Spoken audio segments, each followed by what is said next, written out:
शुरू करते हैं कि अल्लाह के बाबरकत नाम से जो बड़ा मेहरबान निहायत रहने वाला है। कल हमने इसको पीपीसी का जो टॉपिक था हमारा, उसमें हमने इसको पढ़ा 402 तक, जिसमें हमने इसका क्या डिस्कस किया कि इसमें फर्स्ट ऑफ ऑल हमने इसका सारा स्ट्रक्चर बनाया कि लॉग गेट के हवाले से हमारा पीपीसी का टॉपिक कौन कौन सा। उसके बाद हमने ये डिस्कस किया कि किस किस चैप्टर में हमें क्या क्या पढ़ने को मिलेगा। उसके बाद वन बाय वन हमने अपने टॉपिक को डिस्कस किया, इवन के मैंने आपको सारी चीजें भी साथ साथ बताई। फर्स्ट ऑफ ऑल जैसे मैंने आपको कल बताया, थेफ्ट स्टार्ट होता था 378 टू 382 तक। उसके बाद एक्सटॉर्शन स्टार्ट हो गया। एक्सटॉर्शन चला गया कि हमारा 383 से 389 तक। उसके बाद हमारी रॉबरी और डिकेटी आ गई। डिकेटी हमारी स्टार्ट हो गई थी 390 से ऑनवर्ड, ये चली गई हमारी 402 तक। यानी इसको बताने का, दोबारा रिपीट करने का मकसद ये था कि आपकी जो कल वाली चीजें हैं थोड़ी बहुत रिकॉल हो जाए। और मैंने आज जो आपके लिंक्स हैं सारे वो तरतीब दे लिए, इंशाअल्लाह अज़ीज़ वो भी आपको मिल जाएंगे, जो एक आधा रह गया। अब बात करते हैं जी हमारी इस टॉपिक की, criminal misappropriation of property. Property के साथ बददियानती कैसे की जाती है, उसका गलत इस्तेमाल कैसे किया जाता है। Dishonestly misappropriation of property, whoever dishonestly misappropriates or convert to his own use any movable property shall be punished with imprisonment of either description for a term which may extend to 2 years or with fine or with both। अब scene क्या है इसका, 403 से onward हमने अब start किया है कि प्रॉपर्टी को यूज करने के खिलाफ क्या जुर्म है। तो जुर्म ये है कि जो प्रॉपर्टी आपकी है ही नहीं, एक तो होती है ना अपनी प्रॉपर्टी, फॉर एग्जांपल आप किसी घर के कस्टोडियन है, you are not the owner of that property, और आप उसको अपने इस्तेमाल में लाते हैं गैर कानूनी कामों के लिए। तो आप क्या कर रहे हैं, मिसअप्रोप्रिएट कर रहे हैं, उस प्रॉपर्टी का गलत इस्तेमाल कर रहे हैं। फॉर एग्जांपल कोई गाड़ी है आपके पास, आप उसके केयर टेकर हैं, तो आप उसको जाती इस्तेमाल में गैर कानूनी तौर पर लाने शुरू कर। अब बात करते हैं आगे जी 404 की, dishonest misappropriation of property possessed by a deceased person at the time of his death. Whoever dishonestly misappropriates or convert to his own use property knowing that such property was in the possession of deceased person at the time of that person's death and has not since been in the possession of any person legally entitled to such possession shall be punished with imprisonment of either description which may extend to 3 years and shall also be liable to fine. And if the offender at the time of such person deceased was employed by him as a clerk, servant, imprisonment may be extended to 7 years. आपको पता है जो property आप इस्तेमाल कर रहे हैं वो प्रॉपर्टी मरने वाले की थी, आप उस प्रॉपर्टी को जाती इस्तेमाल में लाते हैं अकॉर्डिंग टू सेक्शन 404, उसकी पनिशमेंट है 3 years। 3 year पनिशमेंट है, शैल बी फाइन, साथ जुर्माना भी है। और इसके साथ आप उस ऑनर के एम्प्लॉय हैं, सर्वेंट है, और आप उस प्रॉपर्टी को यूज करते हैं, then your punishment will be 7 years। यानी कि एक मुलाजिम है, मालिक के मरने के बाद अगर उस प्रॉपर्टी को यूज करता है तो उसकी सजा 7 साल हो जाएगी। समझ आ गई? कोई कंफ्यूजन आ रही है क्या issue?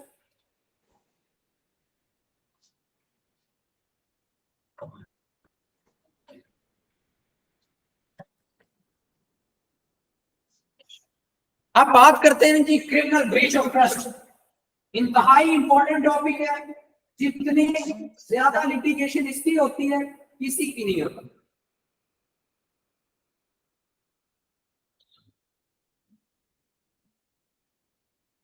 Criminal breach of trust, इसको उर्दू में हम कहते हैं अमानत में खयानत करना।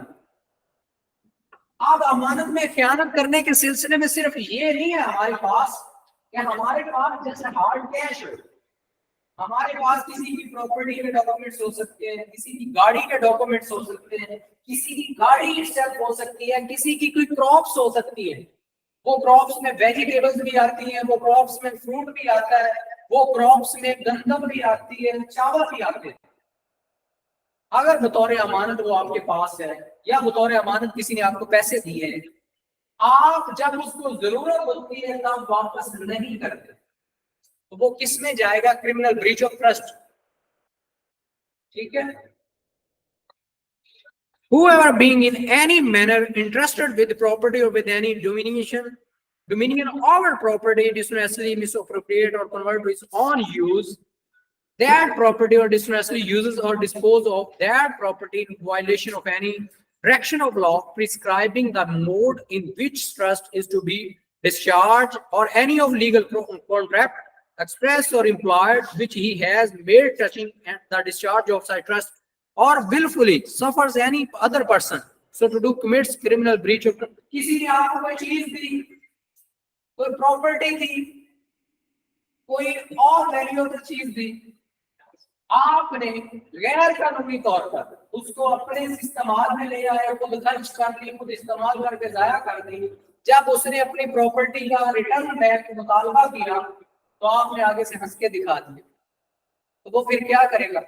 उसके पास भी एक बड़ी अच्छी जगह, वो सुकून से नहा धोकर उधर चला जाए, जिसको कहते हैं पुलिस स्टेशन। वो पुलिस स्टेशन जाता है, आपके खिलाफ रिपोर्ट लिखवाता है, रिपोर्ट लिखवाने के बाद आप पर जब 405 पढ़ा जाता है, जी इसने मेरे साथ बदतमीजी की है, फिर 406 के तहत आप पर एफआईआर अमानत में। ठीक है, बड़ी तमीज के साथ आपको 7 साल के जुर्म में फंसा दिया जाता है। ठीक है, इसकी क्रिमिनल ब्रीच ऑफ ट्रस्ट की जो पनिशमेंट है वो है 7 ईयर विद फाइन और विद बोथ। ये शेल का वर्ड नहीं है यहाँ पर। 407 criminal breach of trust by carrier. अब जो कैरियर है उसकी सजा क्या है? कैरियर कौन? ये जो लोडिंग वाले होते हैं, जिनकी ड्यूटी होती है एक जगह से दूसरी जगह चीज पहुंचाना, सप्लाई देना, सामान को कोरियर करना। इन पर हम ट्रस्ट करके भेजते हैं ना, यहाँ से हम इतना करते हैं, इधर से पार्सल भेजा, मुल्तान चला गया, कराची चला गया, किधर किधर चला जाता है हमारा पार्सल। क्या करते हैं? ट्रस्ट करते हैं कोरियर कंपनी पर। आप चाहे किसी दोस्त को दें, किसी कंपनी को दें, आपने फॉर कोरियर एक चीज भिजवाई, कैरियर के तौर पर भिजवाई, उधर जाकर पहुंचा देना, अमानत के तौर पर उसको दी। उसने क्या किया? उसने क्रिमिनल ब्रीच ऑफ ट्रस्ट किया। 400 साल की सजा भी 7 साल।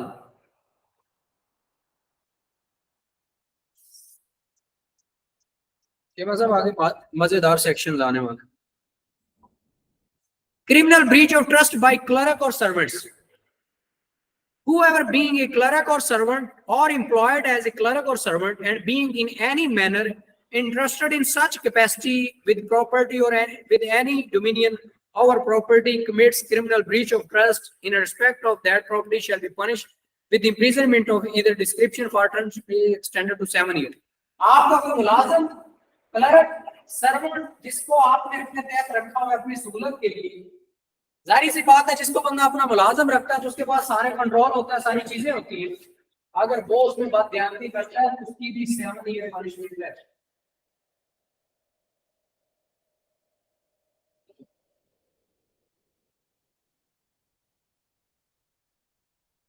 उसके बाद है 409 criminal breach of trust by public servant and banker, merchant और agent.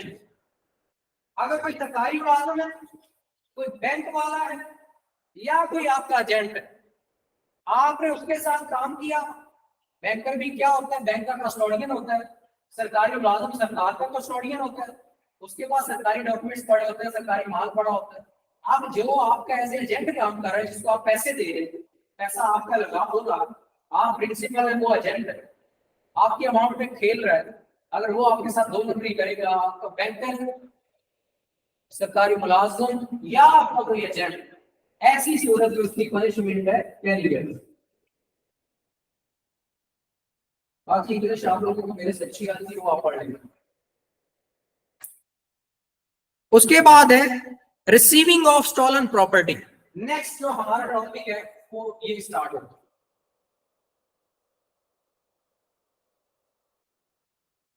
Receiving of stolen property.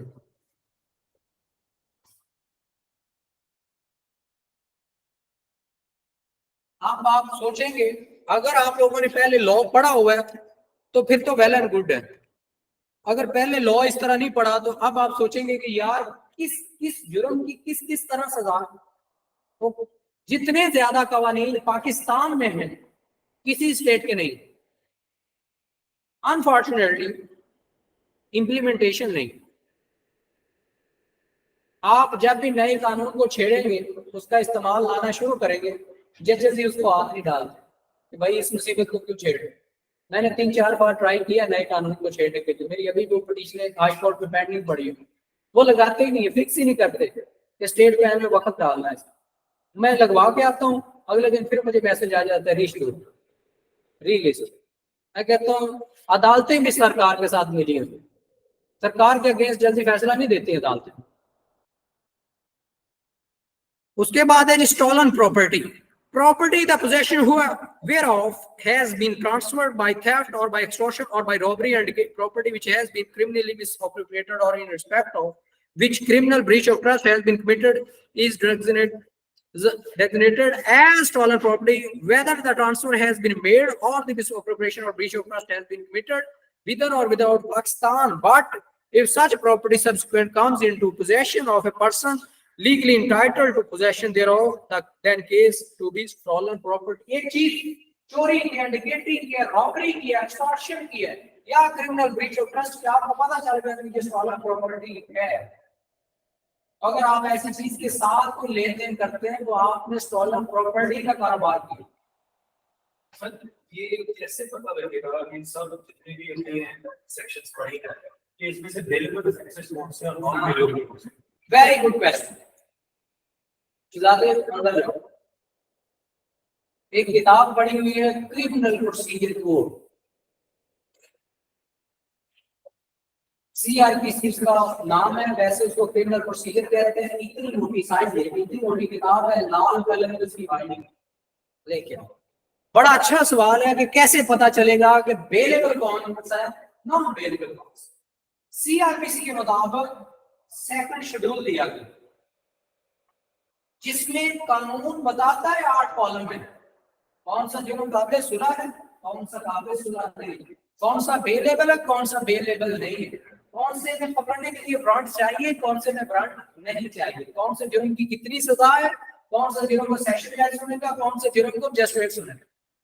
ये 8 ही कंडीशन है, ये 8 पूरा 4 बना के दिया लॉ, हमारा मसला ही कोई नहीं। अब आपने ये किया, नॉर्मली एक पॉइंट याद रखें, एक मोटा सा हिसाब है, हम जैसे गांव वाले करते हैं ना, हमने मोटी मोटी चीजें याद रखी। वैसे थेफ्ट की कितनी पनिशमेंट थी अगर आपको याद हो? 3। थेफ्ट की 3 साल पनिशमेंट, लेकिन that offence is non bailable. लेकिन मोस्टली क्या होता है, 4 साल वाले जुर्म में बेलेबल। मोटा सा हिसाब ये है कि 3 साल या इससे कम सजा वाले जुर्म के आगे मोस्टली बेलेबल। लेकिन यहाँ पे और भी चीज है, कुछ कवानीन ऐसे हैं जहां पे 1 साल वाला भी नॉन बेलेबल। लेकिन ये आपको कैसे पता चलेगा? जब आप उस लॉ को पढ़ेंगे। आज मैं एक आईओ पे जिना कर रहा था 302 में, तो आईओ बड़े शैतान होते हैं क्योंकि वो सारा दिन लोगों को टोपियां कराता है। वैसे तो वकीलों का काम भी यही है, तो वकील और पुलिस वाले जब आमने सामने होते हैं, फिर दोनों धोखेबाज आमने सामने होते हैं, तो बड़ा। अब हुआ क्या, मैं उसने इन्वेस्टिगेशन की 302 की, मैंने उसको पकड़ लिया। मैंने कहा बताओ ये अब 4 साल हो गए, मुझे कैसे याद हो? मैंने कहा जिसने जो लिया वो याद हो। मैंने उसको डायरेक्ट लीडिंग क्वेश्चन करा।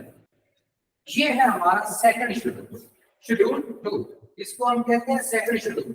आप भी देखिए, ये सीआरबीसी का सेकंड शेड्यूल है, 8 इसके टॉपिक है, और सॉरी 8 कॉलम है। पहला कॉलम क्या है? सेक्शन का, सेक्शन नंबर। दूसरा कॉलम क्या है? ऑफेंस का, वो जो सेक्शन फॉर एग्जांपल अभी हमने 406 पढ़ा है, उसकी डेफिनेशन भी तो हो गया। तीसरा कॉलम क्या है? वेदर पुलिस में अरेस्ट विदाउट वारंट और वारंट, वारंट के साथ अरेस्ट करेंगे या बगैर वारंट के, ये तीसरा मुझे बताया। चौथा, वेदर वारंट और summons shall be ordinary issue in this first instance, warrant जरूरी है या जरूरी नहीं है। पांचवा, वेदर बेलेबल या नॉन बेलेबल। छठा, कंपाउंडेबल नॉन कंपाउंडेबल, आपने सुना है या नहीं है? ये जिसका भी माइक ओपन है ऑफ करो। सातवां, सजा कितनी है पीने कोड के मुताबिक, तो पूरी बताता जाएगा। आठवां, बाई व्हाट कोड ट्राइबल, कौन सी कोड सुनने का इख्तियार रखती है, बात समझा? ये शेड्यूल हमें पता है। और मुझे लिटरली तौर पर खुशी हो रही है कि चले कोई बंदा तो आता है ना कि जो कानून पूछता है। और अब मुझे 6000 के करीब मेरे स्टूडेंट हैं जिन्होंने मेरे से लॉ का पास किया, लेकिन कभी कभी किसी न किसी वक्त कोई आता है कि जो लॉ पूछने आता है, अदरवाइज बाकी यही आते हैं एमसीक्यू तैयार करवाओ, साल पास करवा साड़ी जान। तो मैं बैठा रहता हूँ, देखता रहता हूँ, कोई बंदा आके कहेगा कि सर लॉ कैड पास हो जाएगा, आप हमें लॉ सिखाना। अब हम बात कर रहे थे किस सेक्शन की? 406 की। अब इसकी एग्जांपल भी तो देनी है ना, मैं बता दी। यहां से हमने ढूंढना कौन सा ऑफेंस हमने देखना है, 406। ये हमें बताएगा, सारा कुछ भी नहीं करना पड़ेगा। किसी को बताया जाएगा तो देखेगा ना कोई, सेकंड शेड्यूल देखने से आधी मुकाबले सीधी हो जाती है। अच्छा,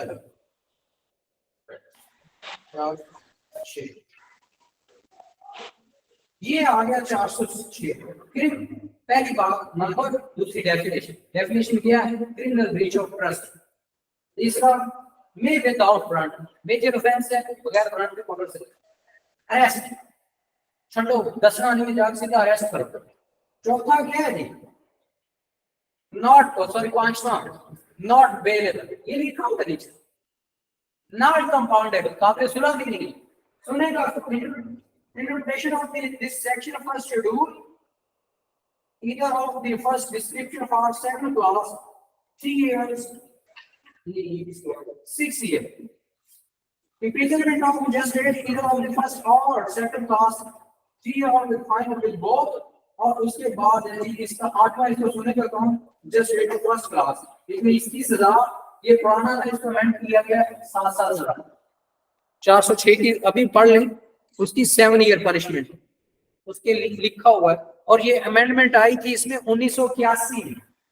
सेकंड शेड्यूल का उनका बना हुआ ये 1898 का कानून। किस बेसिस पे डिसाइड किया जाता है कि ये शेड्यूल का ये अवेलेबल होगा या अवेलेबल नहीं होगा या कंपाउंडेबल है, लेकिन इस तरह बर्डन कंपाउंडेबल है, थेफ्ट कंपाउंडेबल नहीं है, तो ये पैरामीटर कौन डिसाइड? ये कानून डिसाइड। हर ऑफेंस की हिस्ट्री होती है, हर ऑफेंस के पीछे विजडम होती है। आप जब ज्यूरिस्ट बनते हैं ना, तब हर चीज में विजडम होती है। अब मैं लॉ कर लिया है, वकालत अच्छी खासी अलहमदुलिल्लाह चल रही है, मेरी एज के मुताबिक मेरी बड़ी जबरदस्त वकालत चल रही है। उसके बाद मैं पढ़ा रहा हूँ, मेरे नाम पे किताबें चल रही हैं। इसके बावजूद मैंने वो क्या कहते हैं फिर क्रिमिनोलॉजी में एडमिशन लिया। नाम भी लोग मसला नहीं है, मैं वैसे मुझे दिल करता है रिसर्च कर रहा होता हूँ। तो भाई इसकी लिख समझ नहीं है कानून की। उसके बाद मेरा इरादा है मैंने PhD लॉ करना। फिर लॉ एक वक्त आए कि लॉ मेरी वजह से जाना चाहिए, मेरी वैसे ख्वाहिश है। मैं अपने लिए सोचता हूँ कभी कभी, वैसे आपको तो बता रहा हूँ कि लॉ को अगर पढ़ेंगे ना इस जुनून से, जिस जुनून से आप सीख रहे हैं, तो आपका इसमें बड़ा नाम होगा।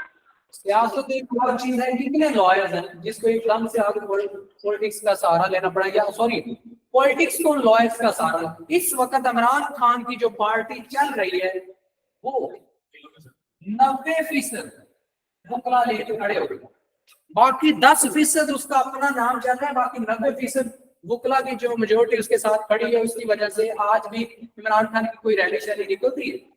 अदरवाइज लॉयर उसके साथ ना होते तो वो कभी ना। 90% एक बहुत बड़ा मार्जिन है। अपनी उसकी वर्थ इस वक्त 10% पे, 90% लॉयर में सपोर्ट है उसको। पार्टी के हेड कौन है? लॉयर है। MNA कौन है? लॉयर है। मिनिस्टर उसका कौन है? लॉयर है। सूबाई सदर कौन है? लॉयर है। उसके बाद डिस्ट्रिक्ट सदर कौन है? लॉयर है। तहसील सदर कौन है? लॉयर है। सिटी सदर कौन है? लॉयर है।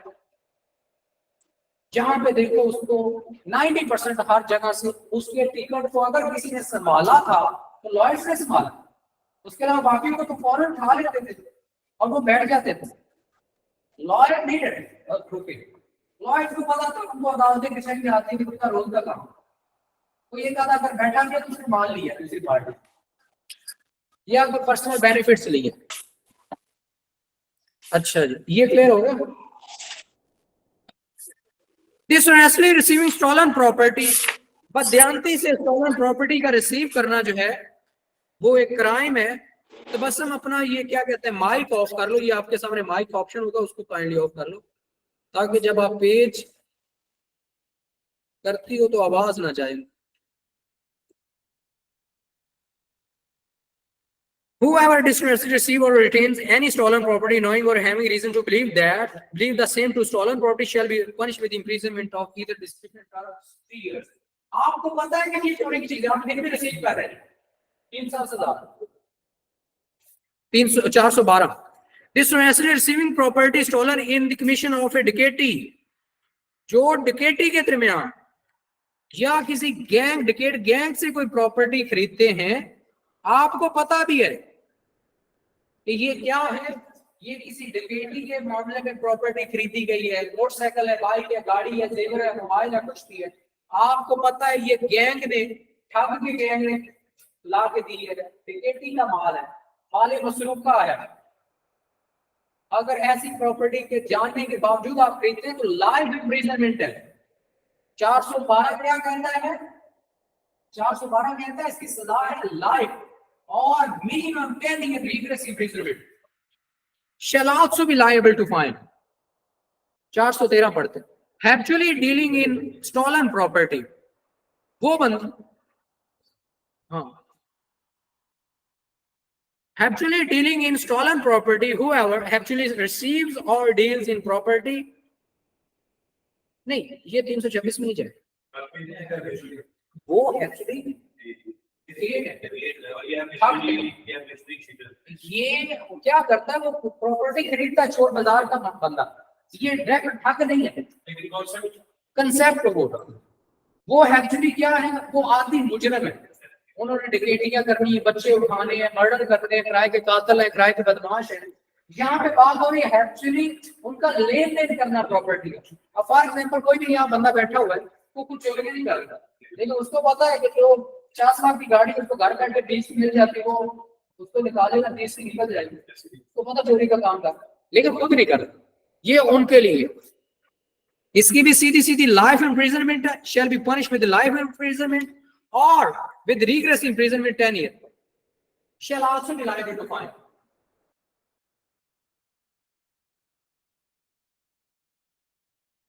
मैं कल एक पॉइंट पे फंस गया, मैंने किया फिर अपने उस्ताद साहब को फोन, मैंने कहा उस्ताद जी किधर हो?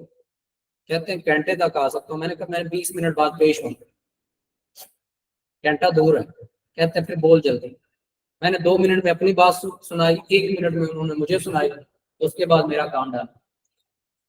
तो जिस तरह कुरान पाक अगर आप खुद से पढ़ेंगे तो गुमराह हो जाए। अच्छे कारी से पढ़े, लेकिन कारी पढ़ाने वाला हो, फिरके वाला ना हो। इसी तरह कानून भी ऐसे समझ नहीं आता, एक एक लफ्ज पे एक पूरी पूरी कहानी खड़ी है। उसके बाद है 414, assisting in concealment of stolen property. Whoever voluntarily assists in concealing or disposing of or making away the property which he knows or has reason to believe that stolen property. एक बंदे को पता है ये चोरी की चीज है, वो लोगों को मशवरा देता है चोरों को, भाई ये गायब कैसे करना है, इसको डिस्पोज ऑफ कैसे करना है, इसको टकाने कैसे लगाना है, इसकी 300 सजा, मशवरे वाले फंस गए। अब बात आ गई हमारी चीटिंग।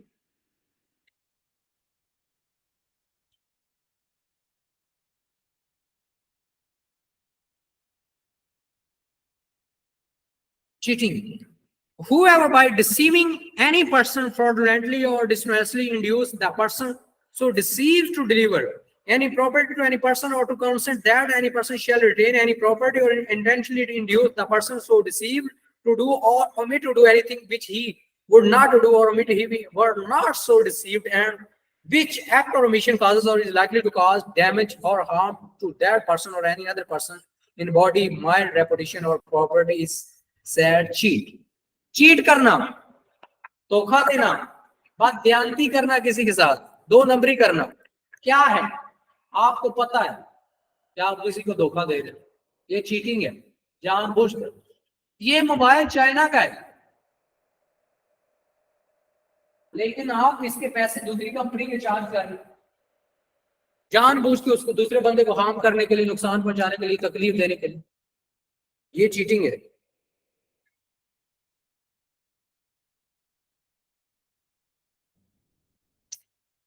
चार सौ 16 चीटिंग बाय पर्सोनेशन।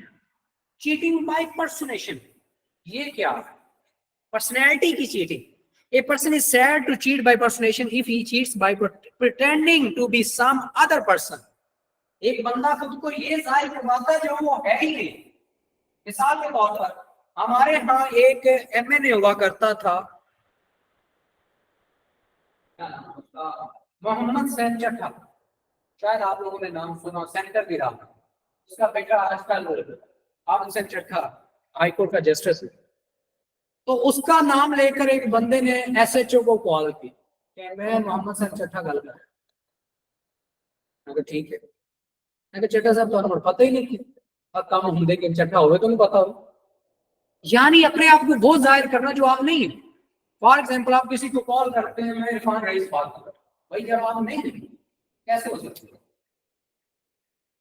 ठीक है, अपने आप को प्रेजेंट करना जो आप नहीं, इसको कहते हैं चीटिंग बाय पर्सनेशन, यानी पर्सनैलिटी की चीटिंग करना, ये भी क्राइम। चीटिंग करें तो क्या वो पर्सन जाहिर है किसी बंदे को आप अगर फॉल्सली रिप्रेजेंट करने की कोशिश क्राइम है, तो जिस बंदे को आगे को नहीं पता होगा और आपको गलत स्टेप के हाथ खा देते हैं, तो आप किसी को बिहेव करते हैं तो बात में शामिल हो सकती है। आपके कितने मिलिट्री वाले कमेडियन हैं, तो अगर इस फर्स्ट अगर पनिशमेंट या फॉर पर्सनेशन लगेगी तो आप की डेफिनेशन में भी लगा सकता है। बिल्कुल लगा सकते। डेफामेशन में फिर आपको जाना पड़ेगा 499 है, सॉरी 499। अब ये सारी चीजें उधर चली जाएंगी। Punishment for cheating. Whoever cheats shall be punished with imprisonment of either description 1 year. खाली cheating की 1 साल सजा है। Cheating with knowledge that wrongful loss may ensure to person whose interested offender is bound to protect.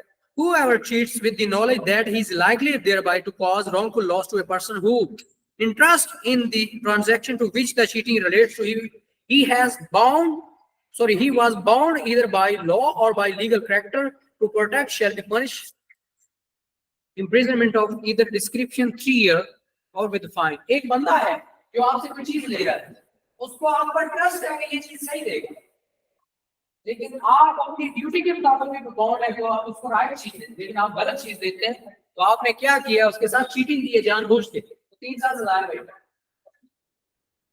Cheating for cheating by पर्सोनेशन।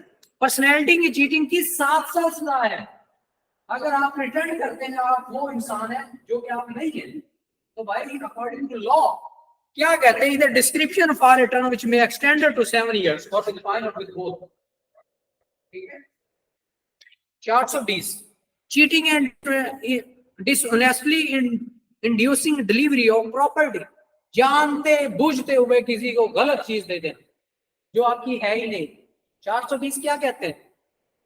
मेरे पास एक case था 420/1878 का, वो मेरी जिंदगी की सबसे मोटी फाइल थी। उससे पहले उतनी मोटी फाइल मैंने नहीं पढ़ी थी ना, इतना ज्यादा मेरे पास इतना बड़ा केस आया 2020 की बात। Whoever cheats and thereby dishonestly induce the person receives to deliver any property to any person or to make, alter or destroy the whole or any part of valuable security, anything which is signed or sealed and which is capable of being converted into a valuable security shall be punished with imprisonment of either discretion 7 years.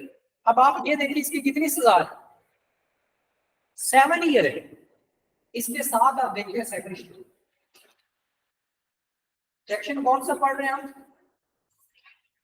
420 को देखते हैं। Section 420 कहता है ये bailable. बात समझाने का मकसद ये है, सेकंड शेड्यूल पनिशमेंट का तयन करेगा कैसे, लेकिन उसने साथ ये भी कह दिया क्या है ये बेलेबल। तो लिहाजा खाली अंदाजे पे भी नहीं रहना, सेक्शन को जाके वेरीफाई करना है कि अवेलेबल है भी या नहीं है। Fraudulent deeds and disposition of property 421 नया टॉपिक है। 420 का तो हो गया यार, ये जिसका भी फोन है साइलेंट पे करो ना, क्या कर रहे हो? Dismissal and fraudulent removal or concealment of property to prevent distribution among creditors. Whoever dishonestly or fraudulently removes, conceal or deliver to any person or transfer or cause to transfer any person without adequate consideration any property intending thereby be preventing.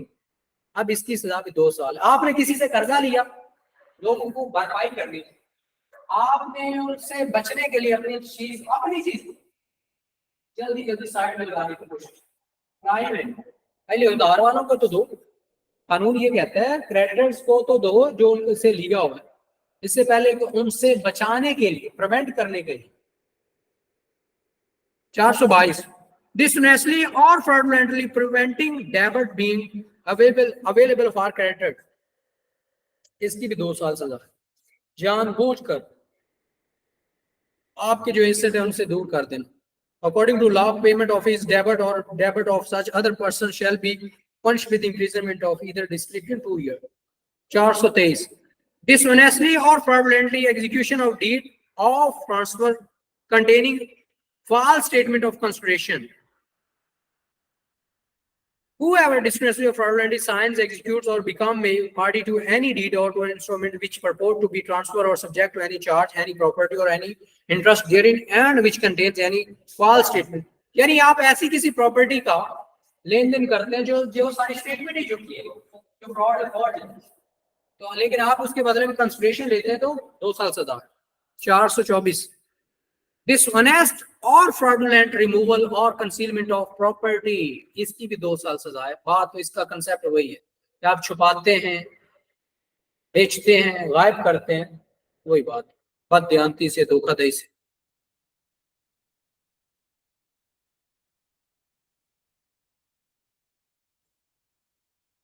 Mischief अब हमारे पास है, next topic है जी mischief 425।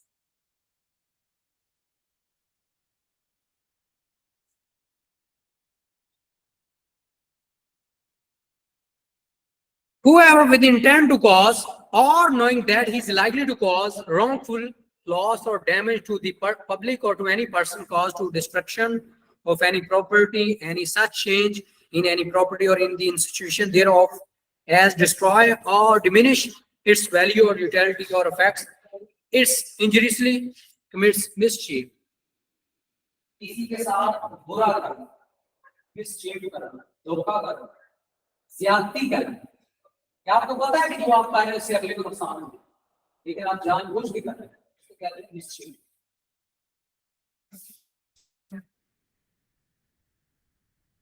उसके बाद है जी हमारे पास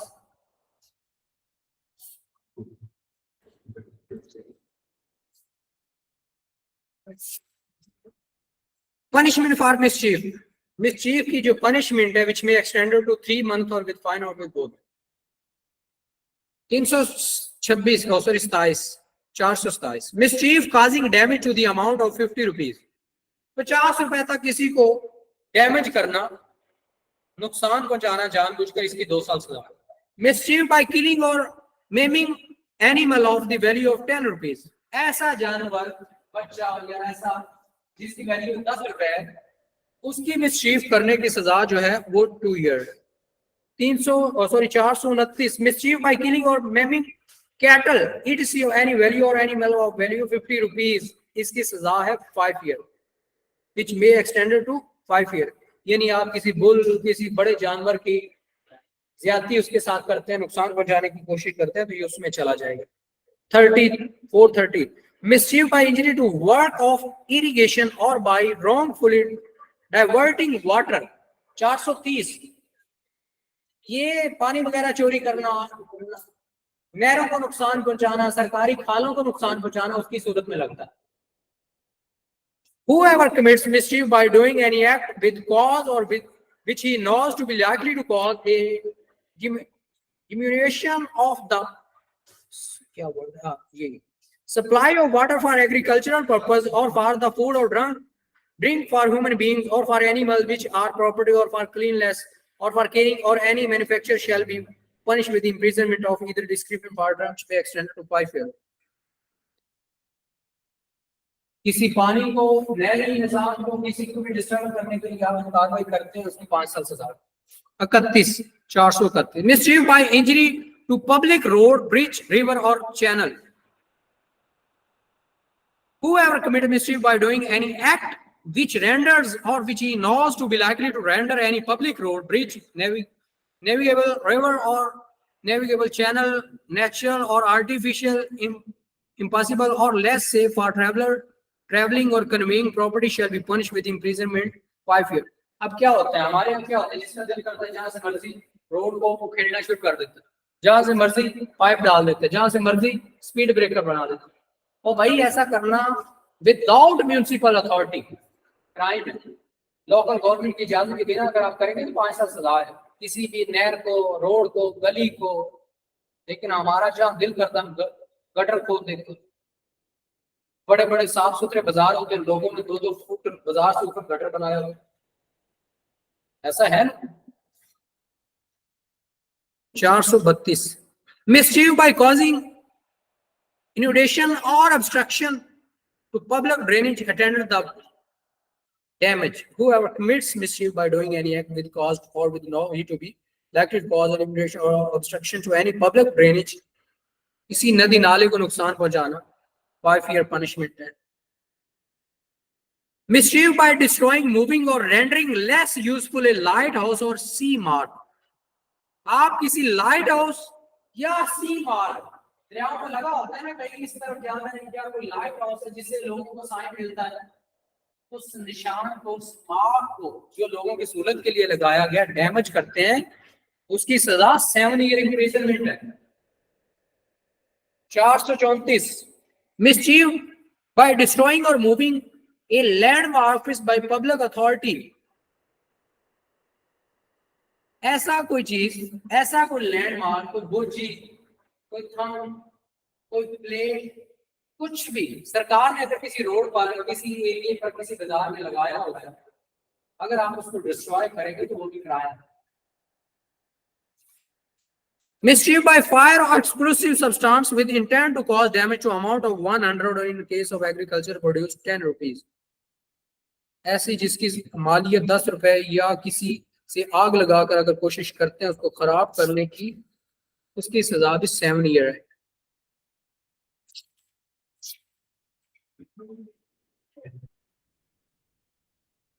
उसके बाद है 436 मिस्ट्री बाय फायर और explosive substance with intent to destroy house. किसी का आग से अगर आप घर जलाने की कोशिश करते हैं, 436 लगेगी उस पर, उसमें घर है, इबादत गाह है, कोई मस्जिद है, पहली उसकी जो सजा है वो लाइफ इम्प्रिजनमेंट है। और इसमें रिगरस इम्प्रिजनमेंट भी है, वो कहते हैं shall not be less than 3 year and not more than 10 year, shall also be liable to fine. किसी का घर, इबादत गाह, मस्जिद, मोहल्ला, डेरा, कोई भी चीज ऐसी जो उसके यूज के लिए जलाना। 437 mischief with the intent to destroy और make unsafe a decked vessel or one of 20 tons burden. Whoever commits mischief to any decked vessel or any vessel of a burden of 20 tons or upward tending to destroy or render it unsafe, or knowing it to be likely that he will there be destroy or render unsafe, that vessel shall be punished with imprisonment of either description 10 years. आप किसी ऐसे जहाज पर है जिस पर 25 ton का वजन है, आप उसको नुकसान पहुंचाने की कोशिश करते हैं तो 10 साल सजा है उसको। 38 punishment for mischief describes section 37 committed by fire explosive substance। अगर यही काम आप आग से भी करेंगे तो उसकी भी 10 साल सजा, जो पहले वाला बता दिया। 439 punishment for intentionally running vessel or ground or ashore with intent to commit theft, इसकी भी सजा 10 साल है अगर आप इस वेसल, जहाज वगैरह की चोरी का इरादा करके उसको कहीं लैंड करवाते हैं। 440 mischief committed after preparation made causing death or hurt। Whoever commits mischief having made preparation for causing to any person death, hurt or wrongful restraint or fear of death or of hurt or of wrongful restraint shall be punished with imprisonment of either description for terms be extended to 5 years and shall also be liable to fine। क्या करते हैं आप किसी को मारने के लिए से, तकलीफ पहुंचाने के लिए से कोई धोखा देते हैं तो उसकी सजा क्या है? 5 ईयर। अब हमारा एक अलग टॉपिक स्टार्ट होता है।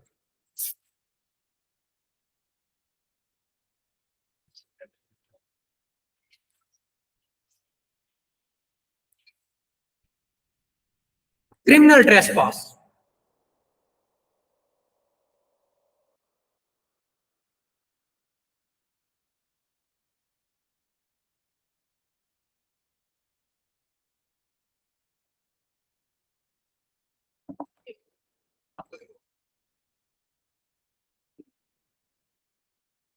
क्रिमिनल ट्रेसपास क्या है? 441 441। Criminal trespass, whoever enters into or upon property in the possession of another person with intent to commit an offense। Criminal trespass ये है कि किसी और की जायदाद है, किसी और के प्रॉपर्टी है, आप गैर कानूनी नीयत से, मुजरमाना नीयत से उसमें दाखिल हो गए, कोई उसको नुकसान पहुंचाने के लिए प्रॉपर्टी को या उस बंदे को, इसको कहते हैं क्रिमिनल ट्रेसपास। हाउस ट्रेसपास क्या है?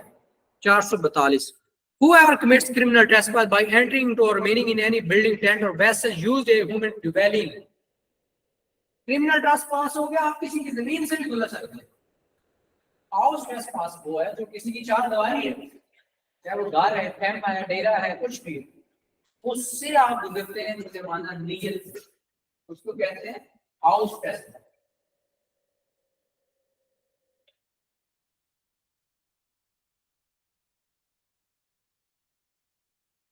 Lurking house trespass, whoever commits house trespass having been taken precautions to conceal such house trespass from some person who has a right to exclude or eject to the trespasser from the building, tent or vessel which is subject of the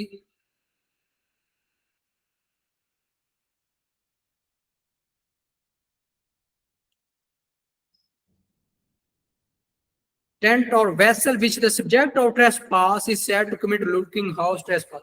lurking house trespass क्या है? किसी भी building में, घर में जो आपको मना कर सकता है उसके घर बिल्डिंग में छुप कर जाना, अपने आप को छुपा कर उसमें घुसना। lurking house trespass by night, whoever commit lurking house trespass after sunset and before sunrise। lurking house trespass by night 445 45 house breaking क्या? A person is said commit house breaking who commits house breaking if he affects his entrance in the house or any part of in it of 6 ways herein before after described. ये 6 तरीके हैं जिनमें बताया गया कि house breaking कैसे आप उस रास्ते के अंदर आए जो रास्ता आम लोगों के लिए बंद है। एक, दूसरा आपको दीवार जाम किया, तीसरा किसी दीवार को टाप किया या उसको गिरा के, चौथा आप किसी दूसरी बिल्डिंग से छलांग लगाते हैं, उसके बाद आप मुजरमाना नीयत से किसी के कहने पे थ्रेट देने के लिए अगर घर में दाखिल होते हैं, और छठा जो है इफ ही एंटर्स और quits by any passage which he knows to have been fastened against such entrance, यानी उसको पता है वो रास्ता जो आम लोगों के लिए बंद है लेकिन आपने अपने लिए बनाया है या आपको किसी सिक्योरिटी बताया है, तो ये कहते हैं house breaking.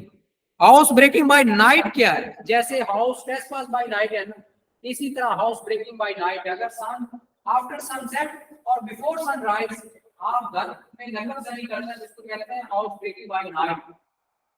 447 punishment for criminal trespass. Criminal trespass की क्या पनिशमेंट है? तो इसकी पनिशमेंट है 3 मंथ 1500 रुपीज, 3 मंथ सजा है, 1500 जुर्माना। 448 punishment for house trespass, whoever commits house trespass shall be punished with 1 year 3000 rupees जुर्माना। हाउस ट्रेसपास की 3 साल सजा और 1 साल सजा, 3000 जुर्माना। House trespass in order to commit offense punishable with death, आप किसी घर में घुसते हैं और कोई ऐसा जुर्म करते हैं जिसकी सजा डेथ है। Any offense punishable with death shall be punished for imprisonment for life, not exceeding 10 years, shall also be liable to fine.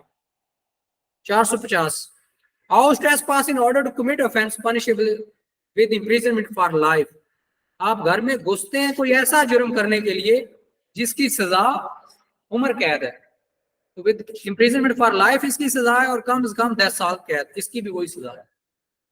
451 house trespass in order to commit offence punishable with imprisonment, आप house trespass करते हैं और कोई ऐसा जुर्म करते हैं जिसकी कोई भी सजा कैद सजा हो सकती है, चाहे 6 माह हो, 4 माह हो, 5 माह हो, 10 माह हो।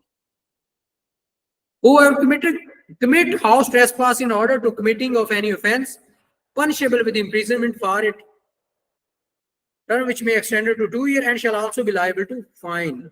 अगर कोई बंदा हाउस ट्रेसपास करके चोरी करता है तो फिर 7 साल सजा है।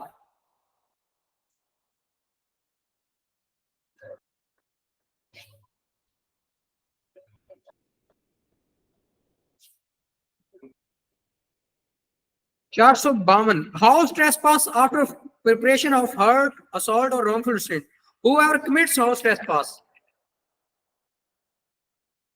having made preparation for causing hurt to any person or for assault any person or wrongful restraint any person or putting any person in fear of hurt, कोई बंदा तैयारी करके जाता है दूसरे किसी पर हमला करना और उसके में घर में घुस के उसको मारने की कोशिश, उसकी सजा क्या है? वो कहते हैं 7 ईयर।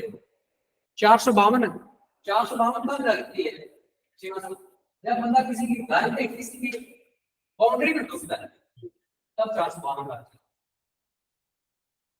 अब ये रोले जो आपको हर रोज ने बैठे हैं तो सिफारिश कर दूंगा, साडा तलाक ही नहीं देता, हम सरासर झूठ बोल रहे हैं। 452 लेकिन इसमें क्या कहते हैं ना, इसकी टाइटल लाइन पढ़े 452 की टाइटल गौर कीजिएगा। 452 पे house trespass after preparation for hurt, assault और रॉन्गफुल स्टेट,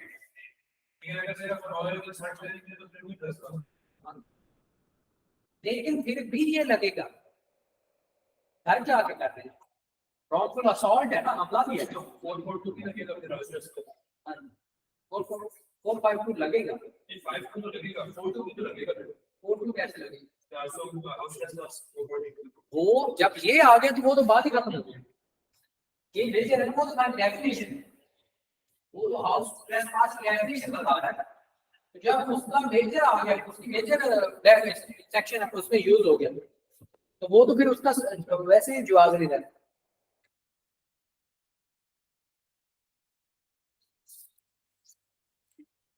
चार सौ तिरपन, punishment for looting, house trespass और house breaking. Whoever commits looting, house trespass, or house breaking shall be punished with imprisonment 2 years and shall also be liable to. आपको नकदनी करना है, घर में छुप कर घुसना, इसकी सजा क्या है? 2 साल। अभी किया कुछ नहीं, खाली छुपा ही है, क्या ही है। 454, looting, house trespass or house breaking, order to commit offense punishable with imprisonment. आप कोई ऐसा ऑफेंस करने के लिए घर में घुसे हैं जिसकी कोई भी कैद सजा हो सकती, यानी पनिशमेंट इम्प्रिजनमेंट है, चाहे 20 माह हो, 10 माह हो, कितनी भी हो, यानी कोई क्राइम है, तो ऐसे जुर्म की सजा 10 ईयर। या आप किसी के घर में उसको नुकसान पहुंचाने के लिए घुसे। 455, लूटिंग, हाउस ट्रेसपास और house breaking after preparation for hurt, assault और wrongful restraint. Whoever commits looting, house trespass, or house breaking, having made preparation of for causing hurt to any person, or for assaulting any person, or for wrongfully restraining any person, or for putting any person in fear of hurt or assault, or of wrongful restraint, shall be punished with imprisonment of either description for a term which may extend to 10 years. इसकी सजा क्या है? 10। 456, punishment for looting, house trespass, or house breaking by night. Whoever commits looting, house trespass by night or house breaking by night shall be punished with imprisonment of 3 years and shall also be liable to fine. ये अभी house breaking की है और कोई काम नहीं है, इस वजह से इसकी डायरेक्ट सजा अभी 3 साल है। उसके बाद है जी हमारे पास 457, लूटिंग, हाउस ट्रेसपास और house breaking night in order to commit offence punishable with imprisonment. आप घर में किसी के घुसे, चाहे एक्सटॉर्शन के लिए, चाहे थेफ्ट के लिए, whoever commits looting, house trespass by night, house breaking by night, or order to committing of any offense punishable with imprisonment shall be punished with imprisonment of either discipline for a term which may extend to 5 and shall also be liable to fine if the offense intended to be committed theft. The term of imprisonment may be extended to 14 years. रात को घर में नकल से नहीं करते, अगर चोरी करते तो 14 साल सजा। एक सादा चोरी होती, एक नकब से नहीं करके चोरी होती। डिफरेंस आगे, जैसे जैसे ऑफेंस की नेचर चेंज होती जाएगी, पनिशमेंट चेंज होती है। 58, looting, house trespass or house breaking by night after probation for assault or criminal or wrongful restraint. Whoever commits looting, house trespass by night or house breaking by night, having made preparation for causing hurt to any person, or assault, or for wrongfully restraining any person, for putting any person in fear of hurt. आप किसी के घर में उसको हमला करने के लिए, तकलीफ देने के लिए घुसते हैं तो उसकी 14 साल सजा। ठीक है। 459, hurt cause violence committing looting, house trespass or house breaking.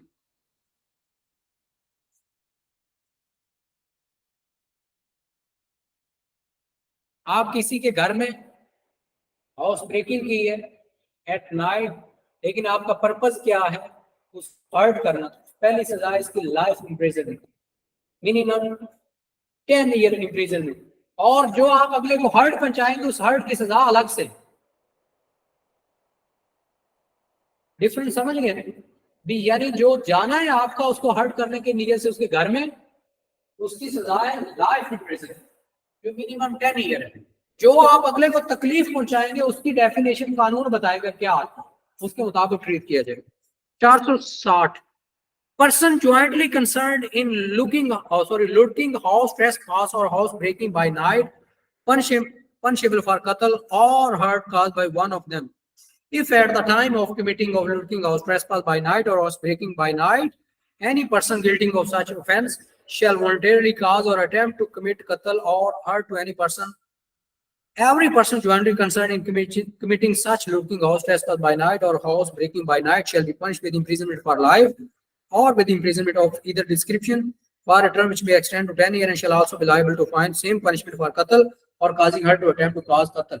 पहली बात तो ये करते हैं कि डेथ इम्प्रिजनमेंट, तो डेथ पनिशमेंट उसकी लाइफ इम्प्रिजनमेंट जो मिनिमम 10 ईयर। अगर कोई कत्ल करता है तो कत्ल की सजा अलग ऐड हो। ये तो उसकी नीयत और उस हरकत की सजा है जो उन्होंने जाके किया। उनमें से कोई एक भी वो काम करता है पूरे ग्रुप में होता है 5 लोगों का ग्रुप टिकेटिंग करने गया, लोगों की हाउस फेस्टिवल बाय नाइट की है और हाउस ब्रेकिंग की है, तो उसमें एक बंदा कहता है किसी एक को घर के बाहर को गोली मार देता है, चोरी करते हुए टिकेट डालता हूँ, तो कत्ल का मुकदमा और सजा सबको मिलेगी। और जो लूटिंग हाउस ट्रेसपास की सजा है वो अलग है 461। Dishonestly breaking open receptacle containing property, whoever dishonestly or with intent to commit mischief breaks open or unfasten any closed spectacle which contains or which believes to contain property shall be punished with imprisonment of either description 2 years। यानी आपको पता है इस चीज में सर्वे में इसने theory में कुछ पढ़ा होगा, जब आप उसको तोड़ते हैं उसकी सजा 2 साल, खाली तोड़ने की हद तक, बाकी जो सजा अलग है। Punishment for same offense when committed by person entrusted with custody, whoever being entrusted with any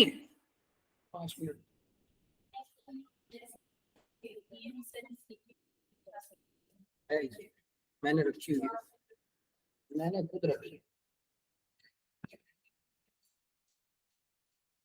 which contains or which he believes to contain property without having authority to open the same dishonor with intent to commit mischief breaks open or unfasten that spectacle shall be punished with imprisonment of either description 3 years with fine or with both।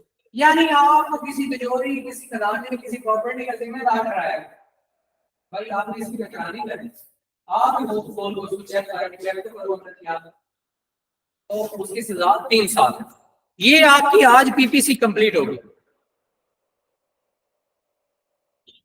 PPC का जो आपका topic है, chapter है, वो complete हो गया और I hope कि चीजें समझ आई होंगी। काफी सारी वो चीजें होंगी जो हम रूटीन में देखते थे, लेकिन उनकी लीगल वैल्यू का हमें आइडिया नहीं था कि इनकी इंपॉर्टेंस क्या है, लॉ इनको कैसे डील करता है।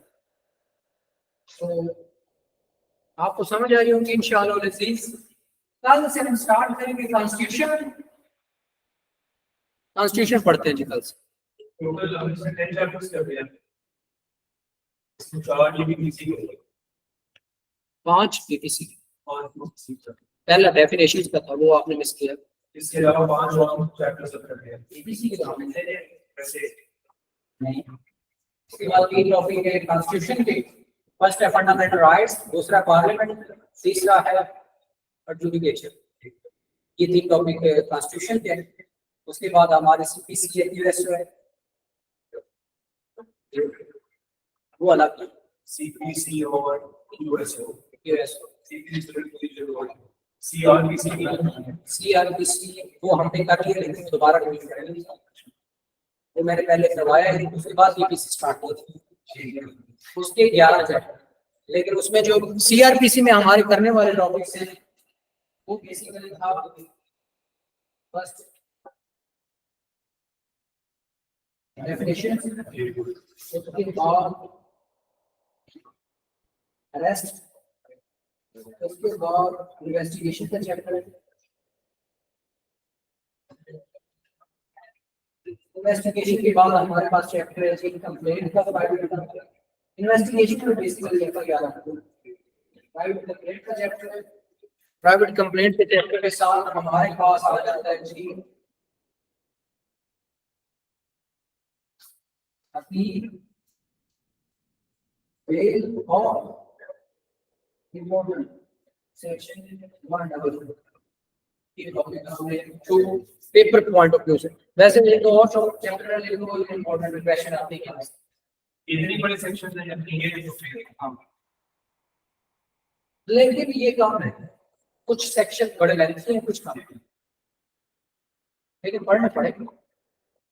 अगर पढ़ेंगे नहीं तो समझ नहीं आएगा।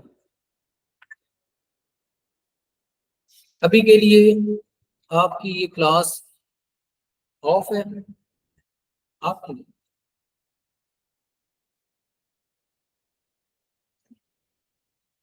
आपकी अब उसकी बारी आ गई है ना,